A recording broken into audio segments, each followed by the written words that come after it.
Ever looked at your garden and thought, what on earth happened here? You've got plenty of sun, you water religiously, but instead of a little slice of paradise, you've got a total jungle, aggressive plants taking over, and fussy crops that demand more attention than a toddler. Today, I'm sharing my personal blacklist. These are the top 10 plants I will never plant in my garden again. And I'll dive deep into why. You might want to steer clear of them too. Trust me, after watching this, you'll rethink your garden layout and save yourself a ton of time and headaches. Every gardener dreams of that perfect harvest and beautiful tidy rows. I was absolutely no different. When I started out, I enthusiastically planted anything that looked pretty on the seed packet. But the path to gardening nirvana isn't just paved with good intentions, it's also littered with rakes. And let me tell you, I think I've stepped on every single one. This list, it's born from hard-won experience, aching backs, and outright turf wars with plants that seemed innocent enough at first glance. All right, let's kick off our tour down the hall of garden shame. And topping our list, the plant almost everyone has. Number 1, it's mint. That's right, you heard me. Good old, fragrant, aromatic mint. The kind we love adding to tea, lemonade, or let's be honest, mojitos. What could possibly go wrong? It seems like a gardener's dream, not just a plant. Useful, easy to grow, smells amazing. But therein lies the devil, in that word, easy. Mint isn't just a plant. It's a stealthy, underground conqueror. Its root system is a whole network of aggressive scouts, spreading meters in every direction underground. They absolutely don't care if parsley or tender lettuce is in their way. They just choke out everything they see. My story is a classic. Someone gave me one small, cute little bush. I happily planted it in the corner of my herb bed. Thought, great! Everything will be right here. 2 months passed, and I noticed the mint was suspiciously vigorously popping up a metre away from its original spot, and by the end of summer, I didn't have an herb bed. I had a mint plantation. Trying to weed it out, it's a Sisyphean task. You pull one plant, and from the millimetre of root left in the ground, 3 more grow. I will never make that mistake again. If you want mint, plant it in a deep pot or a bottomless bucket sunk into the ground. That's the only way you can contain this charming aggressor. Next on our list is a true garden heavyweight. If mint, which we just talked about, is the infantry spreading across the surface, then horseradish is the elite engineering corps. It goes deep. Ah, that sharp, pungent root. A must for home pickling and preserving. A fantastic seasoning for meat. But behind its usefulness lies an indomitable will to survive. Its root isn't just a taproot. It's a massive, branching root system that plunges so deep into the earth, you're more likely to dig to the earth's core than find its end. The main problem with horseradish? It's simply impossible to dig it up completely. You can spend half a day turning over a square metre of ground, hauling out a huge, log-like root. But if even a tiny fragment the size of your pinky finger remains in the soil, that's it, mission failed. The following year, instead of 1 plant, you'll have 3. It's like a mythical hydra. Cut off one head, and new ones sprout. Planting horseradish is a commitment like getting a tattoo. You have to be 100% sure you want it in that exact spot for the rest of your life, because getting rid of it afterwards is practically impossible. For me, this plant is now under a strict ban. And now, friends, we've arrived at the undisputed champion, the king of survival and the emperor of aggression. Meet the Jerusalem artichoke, also known as the earth pear. Sounds so sweet and harmless, doesn't it? Earth, pear. You picture healthy, crunchy tubers, packed with vitamins. And it's true, they are very healthy, especially for people with diabetes. And that's exactly the trap I fell into. I planted just a few tubers in a far corner of the garden, thinking about future wellness. How incredibly naive I was. Jerusalem artichoke isn't just a plant. It's a force of nature, a horticultural nightmare. It grows everywhere, always, under any conditions imaginable. It laughs at drought, shrugs off frost, and completely overwhelms weeds. It'll choke out anything in its path. The stalks shoot up over 6 feet tall, creating dense, impenetrable shade. But the real terror starts in the fall, during harvest time. Digging up every single tuber? An utterly impossible task.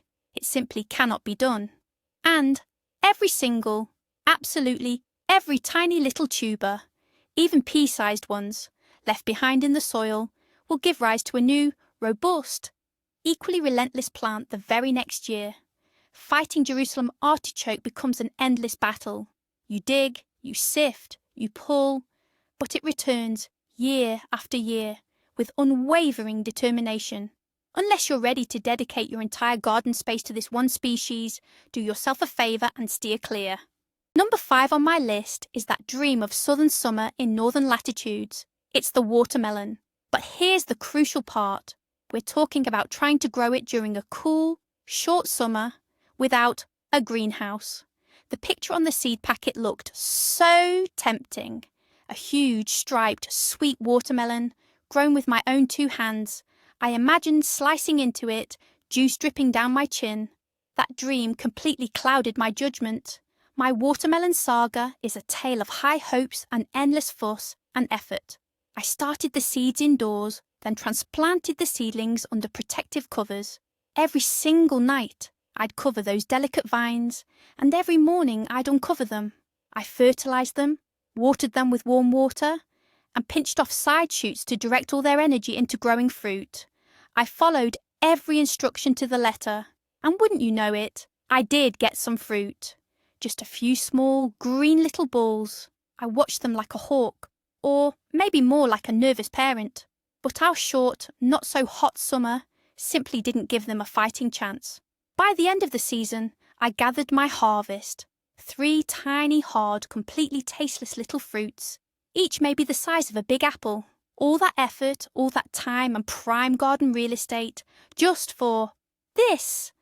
That's when I learned some things are just better left to the experts in warmer climates.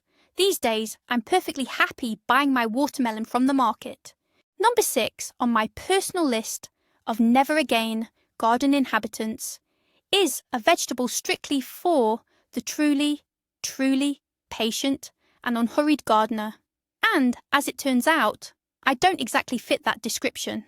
I'm talking about rutabaga. Now, this might sound a bit strange to some. Rutabaga is an old-fashioned, almost forgotten root vegetable. I was curious to revive a tradition, try something a little different. The description sounded promising enough. Low maintenance, stores well. But I completely overlooked one crucial factor: time. Rutabaga has an incredibly long growing season. You plant it in the spring, and then you wait, and wait, and wait. It takes up prime real estate in your garden bed all summer long, needing weeding and watering. In the same period, in the exact same spot, you could easily harvest 2 crops of radishes, then follow up with greens or early maturing carrots. And when you finally manage to dig up that long-awaited harvest in the fall, you might face another hurdle. Let's be honest, the specific taste of rutabaga isn't exactly a family favourite in my house. It's quite strong, with a distinct, slightly bitter edge, which really makes you wonder, was it worth spending months waiting for and caring for a plant, only for the final product to be eaten with? Well, let's just say minimal excitement? For me, the answer became pretty obvious. There are so many other vegetables that grow much faster and are far more versatile. So, rutabaga is officially being filed away in my personal archive of gardening experiments. And how about a cute trickster? Number 7 on my list is a plant that wins you over with its beauty and decorative charm, but deep down it's a real saboteur. I'm talking about physalis. Oh, those bright orange lanterns. They look absolutely magical, especially in autumn. A perfect garden decoration, excellent for dried arrangements. There are also edible varieties, with little berries inside that look like tiny tomatoes. I decided to plant both types, thinking it would be both beautiful and tasty. The first year, everything was great. The bushes grew, the lanterns were a delight, and the berries made lovely jam. I was happy. But the problem started the following year. That spring, I was surprised to find physalis seedlings everywhere, literally all over the garden, in the carrot patch, among the strawberries, along the path, and even in the rose garden. It turned out that physalis is a prolific self-seeder. Every lantern that fell to the ground, every unpicked berry dragged away and dropped by birds, turns into a source of new plants. And these aren't delicate seedlings you can easily weed out. They're tough, resilient weeds with strong root systems. My garden turned into a battleground against this orange invader. Now I only admire physalis lanterns in other people's gardens or in pictures. Item number 8 on my garden ban list. It's a classic spring soup ingredient, a real vitamin boost after a long winter. And that's sorrel. What could possibly be wrong with sorrel, you might ask? Plant it once and you've got harvests for years. Healthy, tangy greens for soups and pies. Sounds like a dream plant, right? That's certainly what I thought when I gave it a little corner in my garden bed. The problem with sorrel lies in its boundless energy and sheer speed. If you don't keep it in check, and I mean constantly, it instantly turns into a huge, sprawling bush. Its wide leaves shade out and suppress everything growing nearby. It behaves less like a cultivated plant and more like an aggressive weed, grabbing more and more space. But that's not even the main issue. The biggest problem is its manic desire to flower. Just take your eye off it for a couple of days, forget to snip the leaves, and it immediately shoots up a flower stalk. After that, the leaves become tough, coarse, and practically inedible. You have to be constantly vigilant, battling it, trimming, holding it back.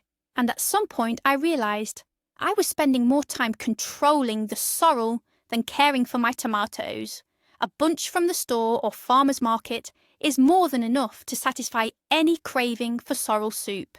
And I'd rather give that space in the garden bed to something a bit more predictable. You might be surprised, but even the classic symbol of summer, sunshine, and the quintessential country garden ended up on my list. Coming in at number 9 is the sunflower. How can that be? They're beautiful and useful. Those tall, strong plants with huge yellow heads are a real showstopper in any garden. Plus, you get your own homegrown seeds. What's not to love? The issue, as it often is, isn't the plant itself, but what happens afterwards. In autumn, once the heads ripen, it becomes a massive feast for the birds. Tits, sparrows, goldfinches, they all descend on your patch. It's charming, of course, but boy are they messy eaters. Seeds go flying everywhere. You collect some, the birds eat some, but a huge amount simply drops to the ground. Then spring rolls around, and you find yourself facing something you absolutely didn't count on. Chaotic, uncontrolled sunflower seedlings popping up all over the place. They sprout among your carrots in the strawberry patch, right in the middle of the lawn. And they don't behave like polite cultivated plants anymore. They act like aggressive, determined weeds. They have strong roots, grow fast, and steal light, water, and nutrients from their neighbours. Every single spring, I had to battle this unwelcome inheritance from the previous year's crop. Eventually, I decided I'd much rather admire sunflowers blooming in fields. In my own garden, I prefer order. Rounding out our list of gardening disappointments is kohlrabi, a vegetable that looks like an alien. This unique vegetable intrigued me with its fast growth and unusual appearance. I planted it, and it really did grow very quickly. The plants were neat and tidy and didn't take up much space. I was already imagining crunching on a juicy, tender salad made from my own fresh kohlrabi. But there's one major catch with this vegetable. It has an incredibly narrow, almost microscopic harvest window. That perfect moment when the bulb has reached its ideal size but hasn't gotten tough yet lasts just a few days. And I missed that moment. I got sidetracked with other things and got to the garden plot a week later than I'd planned. When I looked, my kohlrabi bulbs had become enormous. I happily cut the biggest one, looking forward to tasting it. But I was in for a harsh disappointment. Instead of tender, juicy flesh, I was trying to cut through something that felt like wood.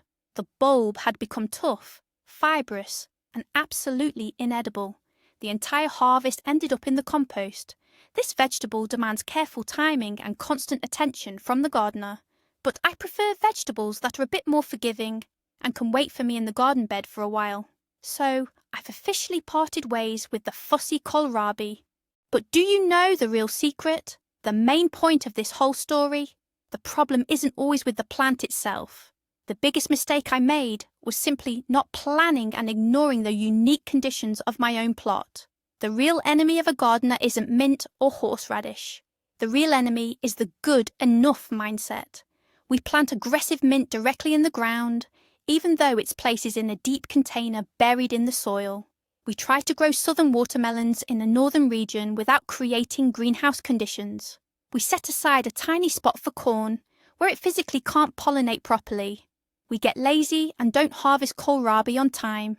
The main plant I stopped cultivating in my garden is the illusion of a perfect garden that requires no knowledge, no mistakes, and no careful planning. So, think of my blacklist, not as a judgment on these plants, but more as a reminder that you need to approach any task, even just planting some herbs, with thought and planning. Thanks for watching this video all the way to the end. If you found it helpful, or if you recognised yourself in my mistakes, please give it a like and subscribe to the channel so you don't miss new gardening stories. Now for a question for you. Which plants will you never plant in your garden again, and why? Share your story in the comments below. I and other viewers would be really interested to read them.